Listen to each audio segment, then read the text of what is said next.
오늘 우리에게 주시는 하나님의 말씀 보겠습니다. 요한복음 20장 24절부터 29절까지입니다. 12 제자 중에 하나로서 디두모라 불리는 도마는 예수께서 오셨을 때에 함께 있지 아니한지라. 다른 제자들이 그에게 이르되 우리가 주를 보았노라 하니 도마가 이르되 내가 그의 손에 못자국을 보며 내 손가락을 그 못자국에 넣으며 내 손을 그 옆구리에 넣어보지 않고는 믿지 아니하겠노라 하니라.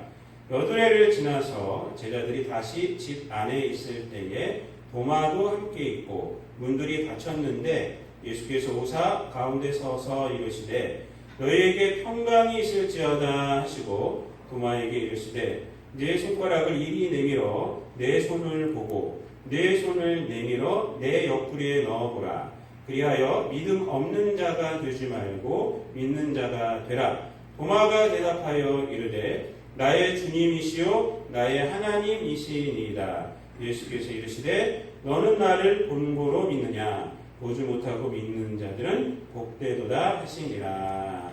아멘. 오늘 본문 말씀을 가지고 믿는 자가 되라. 27절에 나오는 말씀 그대로 제목 삼아서 함께 은혜를 나누도록 하겠습니다. 한번 따라해 보시기 바랍니다. 믿는 자가 되라. 믿는 자가 되라. 프리드리히 니체라는 사람 여러분 다 아시죠? 이분이 한 유명한 말들 중에서 가장 유명한 말은 신은 죽었다 라는 말이죠. 존경스럽게도 신은 죽었다라고 말했어요. 근데 이분이 한 말, 유명한 말들이 많이 있습니다. 니체 이분이. 근데 그 중에 또 무슨 말이 있냐면 이런 말이 있어요. 사실이란 없다. 오로지 해석만이 존재할 뿐이다. 라는 말이 있어요. 여러분 어디선가 들어보셨을 거예요. 사실은 없다. 오직 해석만이 존재한다. 라는 것이죠. 저는 니체를 연구한 사람이 아니기 때문에 이 말을 어떤 상황 가운데서 했는지는 잘 모릅니다. 근데 이 말이 이제 의미하는 것은 사실보다 더 중요한 것은 해석이라는 거예요. 그렇게 살아간다는 거죠. 지금 이 사회가 사실보다 해석 가운데서 살아가기 때문에 좋은 해석을 따라가야 한다라는 그런 취지로 얘기한 것이라 생각이 됩니다. 인간의 삶의 현상을 보면요, 니체의 말은 틀리지 않았습니다. 왜냐하면 많은 사람들이 사실보다는요 해석에 의해서 움직이고 있어요. 한 가지 사실에 여러 가지 해석들이 나오고요. 여러 가지 해석들에 사람들이 따라갑니다. 그래서 당이 생기는 거죠. 예를 들어서 대통령이 어저께 무슨 말 한마디를 하면요. 그 대통령이 한 그 한마디 말을 가지고 해석이 다 틀려요. 이 당, 저 당 다 틀립니다. 다 틀리고 거길 따라가는 사람들이 있어요. 나는 이 해석이 좋아, 저 해석이 좋아하고 따라가는 것입니다. 그런데 우리가 좀 생각해 봐야 할 것은 해석이 다른 이유가 뭐냐. 해석이 다른 이유. 사실은 딱 한 가지 일어났는데 왜 해석이 달라질까? 그것은 죄된 인간의 삶에서 중요한 것은 사실 그 자체보다는 그 사실로 인한 자기의 이득이기 때문에 그렇습니다. 자기 이득이기 때문에 그 사실을 해석하고 따라가는 것입니다. 그래서 해석이 다 다른 거예요. 다 다른 겁니다. 그러므로 니체의 이 말은요, 역설적으로 죄된 인간들이 살아가는 모습을 잘 표현한 말이에요. 사실 사회의 현상을 잘 분석한 말이기도 하지만 죄된 인간들의 그러한 삶을 잘 표현한 말이기도 합니다. 여러분, 그런데 해석이 필요 없는 것이 있습니다. 필요 없는 것이 있어요. 그것은 뭐냐면 진리입니다. 진리는 해석을 하면 안 돼요. 진리는 받아들이는 것만 필요합니다. 받아들이는 것. 그런데 이 죄된 인간들은 이 진리까지도 다 해석을 합니다. 해석. 여러분, 진리는요 해석하려고 하기 때문에 문제가 생기는 거예요. 진리는 뭐가 필요하느냐? 믿음이 필요합니다. 진리는 믿음만이에요. 믿음만. 받아들여야 돼요. 예수님은요 마태복음 5장부터 7장까지 해서 주옥 같은 말씀들을 했습니다. 그건 이제 산상순, 산에서 하신 말씀이다 해서 산상수훈이라고 말을 하는데 그 중에 마태복음 5장 37절 말씀 보면 이런 말이 있습니다. 오직 너희 말은 옳다 옳다 아니다 아니라 하라. 이에서 지나는 것은 악으로부터 나느니라 라는 말씀하셨어요. 무슨 얘기냐면 예 아니요 예 아니요 이것만 하고 살아라. 이것만 하고 예 아니요면 된다는 거예요. 밴쿠버에서 제가 8년을 살다 왔는데 기적 같은 일이 저에게 벌어졌어요. 뭐냐면 영어를 못한다는 거예요. 제가 거기 이제 유학을 가서 이제 공부를 하면서 그리고 이제 거기 이민자들 만났는데 제가 굉장히 의아하게 생각한 것이 이민자들이 20년, 30년을 살았는데 영어를 못해요. 되게 의아하게 생겼는데 생각을 했는데 8년 뒤에 내 모습을 보니까 나도 그렇더라고요. 그래서 내가 이해를 하게 됐어요. 그분들을. 근데 중요한 것은 뭐냐면 20년, 30년 살면서 이분들이 예스하고 노를 정확하게 합니다. 그 정도 살면. 처음에는 가갖고 예스 노를 못해요. 그냥 무조건 예스해요. 우리 심성이 좋으니까 노를 못해요. 노를. 그래서 한 번은 맥도날드 가서 주문을 했는데 뭐라고 했어요. 제가 드라이브트로 우리나라도 있지 않습니까? 차 타고 가서 이렇게 띵 눌러갖고 주문하는 거. 그 영어로 하니까 더 못 알아듣겠더라고요. 그래서 제가 이거 달라고 쿠폰을 갖고 와서 쿠폰을 이제 싸게 해서 이거 달라고 했더니 이 사람들이 뭐라고 말을 해요. 그래서 무조건 예스 그랬어 제가. 나중에 보니까 내가 주문한 게 아니야. 다른 것이 이만큼 나오는 거예요. 뭐 제가 그때 뭐 말할 수도 없고 해서 다 갖고 나와서 배부르게 먹는 적이 있습니다. 20년, 30년 되면 사람들이 예스노를 잘해요. 그죠? 말을 이렇게 잘 못해도요. 딱 듣고 이렇게 말하는 건 잘하고. 그래서 그분들이 하는 말이 예스하고 노만 잘해도 잘 산다. 이렇게 얘기를 해요. 여러분, 예수님께서 뭐라고 말하는 거냐면 옳다, 옳다, 아니다, 아니다 하라. 이거예요. 예스, 노, 예스, 노, 예스, 노. 여러분, 이 말씀이 무슨 말씀 뒤에 나오냐면 맹세하지 말라라는 말씀 뒤에 나오는 거예요. 바리새인들이 이제 하는 그러한 맹세하면서 하나님 하늘로도 맹세하고 땅으로도 맹세하고 또 자기 머리카락으로 맹세하고 머리로 맹세하고 한다 그런 행위들을 비판하시면서 그렇게 하지 말라 하면서 너희들은 맹세하지 말고 옳다 옳다 아니다 아니다. 근데 맹세하지 말라는 왜 하지 말라고 하는 것입니까? 맹세를 왜 해요, 여러분? 언제 맹세를 합니까? 내가 옳다라고 했을 때 맹세하는 거예요. 그렇죠? 아이들 싸는 거 보면 얼마나 유치한지 몰라요. 유치 찬란해요. 아주. 싸면서 말이 안 되잖아요. 그러면 내가 저 하나님께 맹세 막 이러면서 뭐예요? 그게 뭐예요? 그게 내가 옳다는 거잖아요. 내가 옳다는 거. 지금 예수님께서 제자들에게 하는 말은 뭐냐면 네가 옳다는 게 중요한 것이 아니라는 것이죠. 이 땅 가운데서 진리 앞에서 예 그리고 아니면 아니다 이거예요. 이것이 제자의 삶, 신앙인의 삶에서 이것이 중요하다라는 것입니다. 진리 앞에서는 예, 진리를 거스르면 노, 예, 노, 예, 노가 뭐죠? 예스, 노, 예스, 노, 예, 아니요 이거만 하라는 거예요. 여러분, 그러나 우리들의 삶은 어떻습니까? 예와 아니오 대신 뭐라고 말을 하느냐? 상황이 그렇지 않았다. 어쩔 수 없었다. 너도 내 상황이 되어봐라. 등등 이런 많은 핑계를 댑니다. 결국 이것이 나타나는 것이 뭐냐면 나는 의롭다는 거예요. 나는 의롭다. 내가 틀리지 않았어. 이거예요. 내가 틀리지 않았어. 우리나라 정치를 봐도 그렇고 사람들이 모이는 것은 다 그렇습니다. 여러분 민주사회가 얼마나 좋습니까? 민주사회는 중요한 것이 뭐냐면 다양성을 인정하는 것입니다. 그런데 이 다양성을 인정하는 이유를 우리가 좀 알아야 합니다. 그냥 부탁대고 다양성을 인정해야 된다고 하면 안 되죠. 다양성을 인정하는 이유는 뭐냐면 진실에 도달하기 위해서요. 진리에 도달하기 위해서. 왜냐하면 나도 그렇고 상대방도 그렇고 다 불완전한 인간이기 때문에 다양한 목소리를 통해서 진실에 좀 도달하고 더 좋은 것을 좋은 의견을 우리가 가지려고 다양성을 인정하는 거예요. 독재는 그렇지 않죠. 지도자의 말이냐 그것이냐 진리죠. 그러니까 뭐냐면 진실에 도달하기 위해서 다양성이 필요한 것이죠. 그렇다면 진실로 밝혀진 것에 대해서는 다양성이 필요 없어요. 그것은 따라가는 것이 중요합니다. 따라가는 것이 중요합니다. 진실로 밝혀진 것은 해석이 필요 없어요. 이것은 우리가 뭐 과학이나 그러한 과학의 법칙이나 수학의 공식을 통해서 우리가 알 수가 있습니다. 수학의 공식에 대해서 우리가 이 공식이 어떻게 나와서 이렇게 나와서라고 설명을 할 수 있지만 그것을 가지고 진위 여부를 우리가 따지진 않습니다. 이미 그게 돼서 나온 거기 때문에 그런 모든 것을 돼서 나온 거기 때문에 그래요. 그러면 어떻게 해야 돼요? 수학 공식은 외워야죠. 외워서 문제를 풀어나갈 때 사용하는 거죠. 그걸 가지고 사용하는 거예요. 그렇죠? 제가 건방지게 전 이과였어요. 사실은요. 한양대 물리학 붙였다가 떨어졌는데 위대한 인자를 잃어버린 거예요. 저를 떨어뜨려서.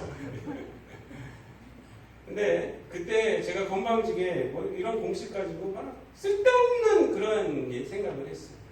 이 공식이 맞느니 틀리느니 하면서 다 나온 거 가지고 문제를 풀어나가는 거예요. 공식은 이제 시험 문제가 나오면 그 문제를 공식 갖고 풀어나가야죠. 여러분 성경은요 뭐냐면 이 수학 공식과 같은 거예요. 진리를 선포한 책이에요. 진리를 선언한 것이 성경입니다. 그러므로 성경은 결코 여러분들과 타협하지를 않습니다. 성경이 여러분들 요구하는 것은 뭐냐? 믿음만을 요구해요. 그리고 그 믿음으로 세상을 살아가라는 거예요. 세상을 풀어가라. 이 성경 말씀을 가지고 세상을 풀어가야 한다는 것이지 이거 가지고 뭐 따질 거 없다는 것입니다. 우리가 지금 보고 있는 이 요한복음 이제 거의 다 왔습니다. 이제 20장까지 말씀이 이제 다고 21장은 부록처럼 있는 거예요. 이 요한복음은 예수님이 누구신가에 대해서 계속 말씀해주고 있어요. 그래서 예수님에 대해서 에고엠이 나는 누구다, 나는 이다 라고 해서 7가지가 있어요. 그 말씀을 중심으로 이렇게 말씀이 펼쳐져 있습니다. 7가지가 뭐냐면 나는 생명의 떡이다, 나는 세상의 빛이다, 나는 양의 물이다, 나는 선한 목자다, 나는 부활이여 생명이다, 나는 길이여 진리여 생명이다, 나는 생명의 참 포도나무다. 이렇게 7가지를 이렇게 계속 제시를 하면서 예수님은 이런 분이십니다, 예수님은 이런 분이십니다, 예수님은 이런 분이십니다. 이렇게 계속해서 말을 해주고 있습니다. 그리고 이 메시지가 끝난 다음에 후반부는 뭐냐면 예수님이 이 땅에 오신 목적, 십자가를 지른 것에 대해서 그 의미에 대해서 많이 설명을 해주시고 부활에 대해서 설명을 해주시고 이렇게 해주시고 예수님께서 고통당하는 그 모습에 대해서 아주 잘 묘사를 하고 있습니다. 그래서 예수님은 누구시다 이것을 계속해서 말을 해준 것이 요한복음이에요. 요한복음. 그리고 마지막에 가면은 무슨 얘기가 나오냐? 오늘 본문 말씀이 바로 그 마지막에 위치하고 있습니다. 성령께서 이 사도 요한을 성령을 감동시키셔서 요한복음을 쓰게 한 이유가 뭘까요? 그러면 예수님은 누구시다? 라고 이렇게 쓰게 한 이유가 뭘까요? 그 예수님을 믿어라 이거죠. 예수 믿어라. 그것이 바로 오늘 본문이 있는 위치예요. 마지막에 도마의 사건은 뭐냐면 믿는 자가 되라 이거예요. 그래서 요한복음 전체적으로 보면은 예수님이 이런 분이야, 이런 분이야, 이런 분이야 다 얘기하고 예수님 또 이런 일을 하셨어 얘기하고 그리고 믿는 자가 되라. 그래서 마지막에 도마에 대한 이 얘기가 여기에 위치하고 있는 것입니다. 여러분 27절 말씀에 보면은 부활하신 예수님께서 뭐라고 말씀하고 있습니까? 27장은 다 함께 읽겠습니다. 시작! 도마에게 이르시되 내 손가락을 이리 내밀어 내 손을 보고 내 손을 내밀어 내 옆구리에 넣어보라. 그리하여 믿음 없는 자가 되지 말고 믿는 자가 되라. 이렇게 말하고 있습니다. 믿는 자가 되라. 그리고 이 책을 다 마치면서 31절 말씀에 보면은 오직 이것을 기록함은 너희로 예수께서 하나님의 아들 그리스도이심을 믿게 하려 함이요 너희로 믿고 그 이름을 힘입어 생명을 얻게 하려 함이니라. 이렇게 정확하게 이제 말씀하고 있습니다. 자, 근데 도마에게 있어서 예수님의 부활을 지금 믿고 있습니까? 안 믿고 있습니까? 지금은 안 믿고 있어요. 제자들하고 상태에서 안 믿고 있어요. 자, 제자들과의 대화 속에서 이 도마가 예수님의 부활을 믿지 못하는 원인이 무엇입니까? 그 원인이 뭐예요? 예수님의 죽음에 대한 도마의 확신이 예수님의 부활을 못 믿게 하고 있어요. 예수님의 죽음이 사실입니까? 거짓입니까? 사실이에요. 그 사실이 예수님의 부활을 못 믿게 하고 있어요. 그 사실. 근데 무엇이 못 믿게 하고 있어요? 그 사실이 못 믿게 하는 것입니까? 아니죠. 그 사실에 대한 자신의 확신이 못 믿게 하고 있어요. 예수님의 십자가의 죽음에 대한 사실에 대한 자신의 확신. 사실 도마가 예수님이 부활하셨다라는 소식을 들은 것이요. 제자들, 이 10제자에게 들은 것이 처음이 아닙니다. 여러분, 요한복음 이 20장을 보면요. 두 번째 기록상을 보면 첫 번째가 어딜까요? 여러분, 18절 말씀에 있습니다. 18절 말씀 한번 다 함께 읽습니다. 시작. 막달라 마리아가 가서 제자들에게 내가 주를 보았다 하고 또 주께서 자기에게 이렇게 말씀하셨다 이르니라. 막달라 마리아가 제자들에게 갔단 말이에요. 가서 내가 주를 보았다고 했어요. 내가 주를 보았다. 근데 이때는 제자들이 믿었을까 안 믿었을까? 안 믿었어요. 그 다음 본문을 보면은 알 수가 있어요. 제자들이 두려움을 처하고 있어요. 문을 꼭 닫고 안 믿었어요. 이때 도마도 있었어요. 그 다음에 이 도마가 없을 때 제자들에게 나타나신 거죠. 나타나신 거예요. 그러니까 그 다음에 이 제자들 10명이 와서 그 다음 뭐라고 그럽니까? 25절 말씀에 보면요. 다른 제자들이 그에게 이르되 우리가 주를 보았다. 우리가 주를 보았다. 우리가. 그래서 이 막달라 마리아는 자기 혼자 봤잖아요. 내가 주를 보았다라고 제자들이 말하고 그 다음에 이 제자들이요. 이 도마에게 우리가 주를 보았다라고 이렇게 말을 하는 것입니다. 여러분, 도마가 이 정도 되면은 마리아도 말을 했고 막달라 마리아도 말을 했고 그 다음에 자기와 같이 안 믿었던 자들이 다 믿어버리는 거예요. 이 정도 되면 어떻게 해야 돼요? 그래? 라고 인간적으로 그 정도는 나가야 돼요. 이 정도. 사실이야 그것이. 그런데 도마는요. 지금 어떻게 하겠습니까? 지금 25절 말씀에 보면은 그의 손에 못자국을 보며 손가락을 내가 넣어보고 옆구리를 넣어보지 않고는 믿지 않겠다. 라고 아주 더 강하게 말하는 거예요. 더 강하게.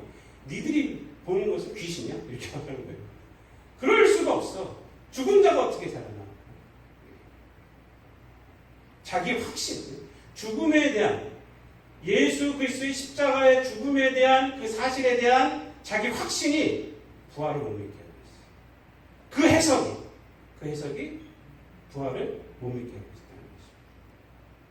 다 무시되고 있어요. 그런데 더 중요한 것은 오늘 본문에서 말씀하시는 것은 그보다 더 중요한 것이 있어요. 도마의 그 확신, 어떤 확신이요?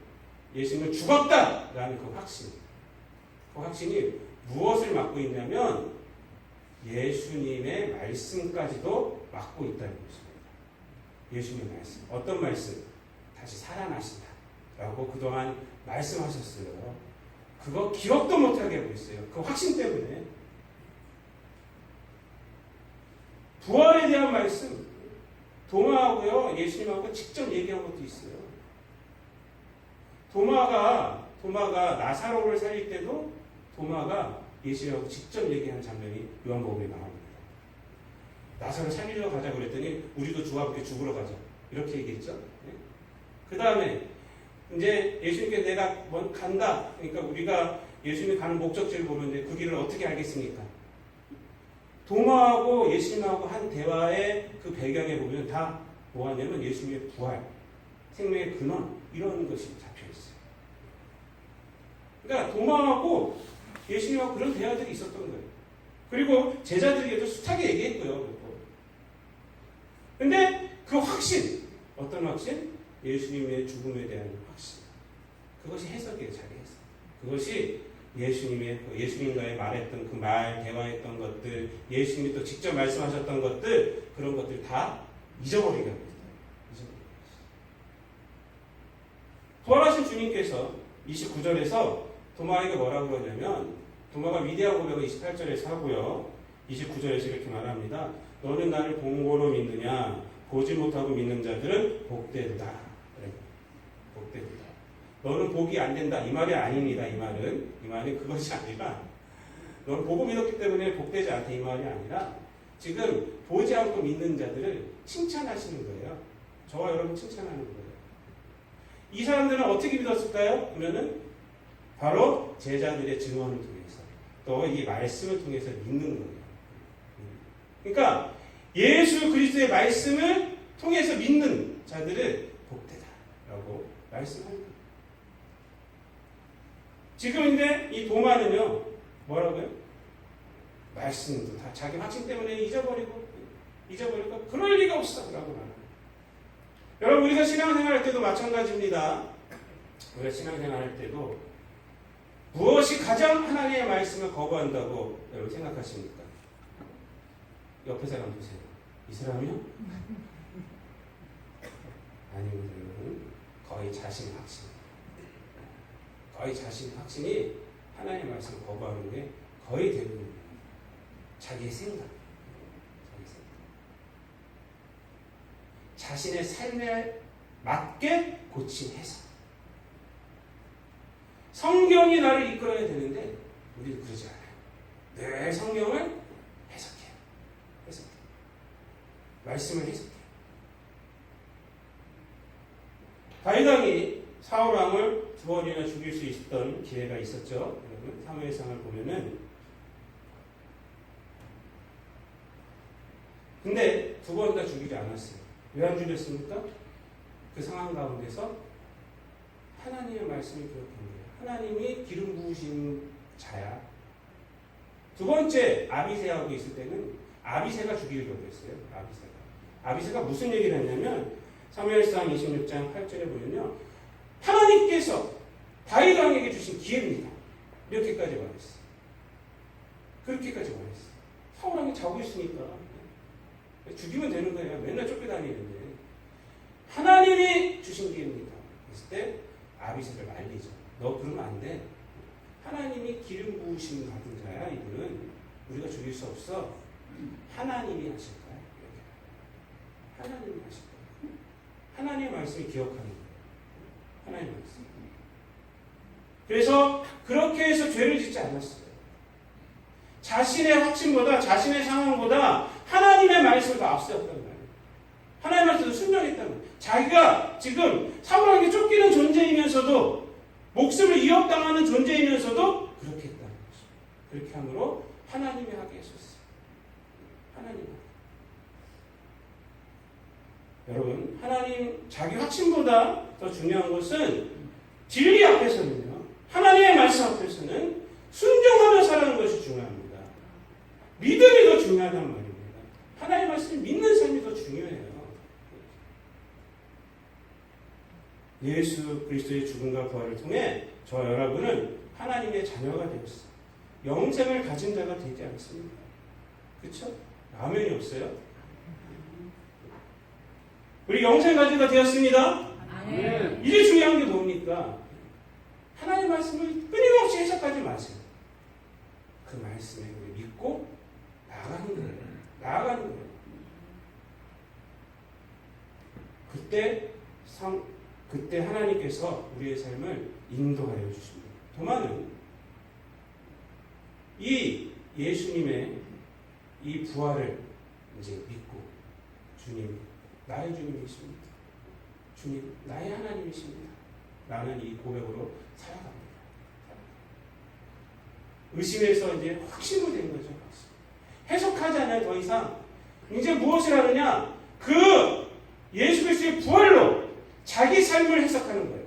예수 그리스도의 부활로 예수 그리스도의 십자가를 해석하는 거예요. 이것이 중요해요. 여러분, 그냥 예수 그리스도의 죽음만, 그 사실만 가지고 자기가 해석했을 때는 무엇이 있었습니까? 아무것도 없어요. 아무것도 없어요. 그냥 의심만 있고 두려움만 있고 그런 거예요. 그러나 예수 그리스도의 부활로 예수 그리스도의 죽음을 보았을 때 그 죽음은 어떤 죽음이에요? 나를 살리기 위한 하나님의 사랑. 그렇게 해석됩니다. 그리고 그것으로 자기 삶을 해석하며 살아가요. 여러분 도마가 어떻게 되느냐? 인도까지 와서 복음을 전하고 인도에서 순교당했다고 합니다. 순교당했다. 사랑하는 성도 여러분, 우리는 이 땅 가운데서 하나님 말씀 앞에 있는 자들입니다. 하나님의 말씀은 우리에게 요구하는 것이 있어요. 믿음입니다. 타협이 아니에요. 타협하자 이렇게 말씀하지 않으세요. 네, 믿음을 요구하십니다. 주님께서는 오늘 도마에게 말했듯이 저와 여러분에게 말씀하십니다. 믿는 자가 되라. 아멘. 믿는 자가 되라. 여러분 이 땅 가운데서 믿는 자로 살아가시기 바랍니다. 아멘. 믿음으로 세상을 이기시고 믿음으로 여러분의 삶을 해석해 하시고 그래서 믿음으로 하나님께 사용받는 믿음으로 하나님의 영광을 드러내는 저와 여러분 되시기를 우리 주님 예수 그리스도의 이름으로 축원드립니다. 기도하겠습니다. 하나님 감사합니다. 이 세상 가운데 살아갈 때에 우리가 주님 앞에서 믿는 자로 서게 하여 주시옵소서. 예수를 믿는 것이 바로 우리 인생을 푸는 열쇠가 되고 예수를 믿는 것이 앞에 있는 문제를 푸는 열쇠임을 우리가 고백하게 하여 주시옵소서. 삶의 여러 가지 힘듦과 어려움이 있을지라도 예수님을 믿는 것이 그 힘듦과 어려움 속에서 하나님의 뜻을 파악하는 것이고 힘듦과 어려움을 이겨내는 것임을 우리가 고백하게 하여 주시고 아버지 하나님 우리 모든 성도들 믿음으로 이 세상 가운데 서서 죄를 이기게 하여 주시고 악에 빠지지 않고 이 땅 가운데에서 부활하신 주님의 삶을 우리 삶 가운데에서 나타내며 살아가는 모든 성도들 되게 하여 주옵소서. 감사드리며 예수님의 이름으로 기도드리옵나이다. 아멘.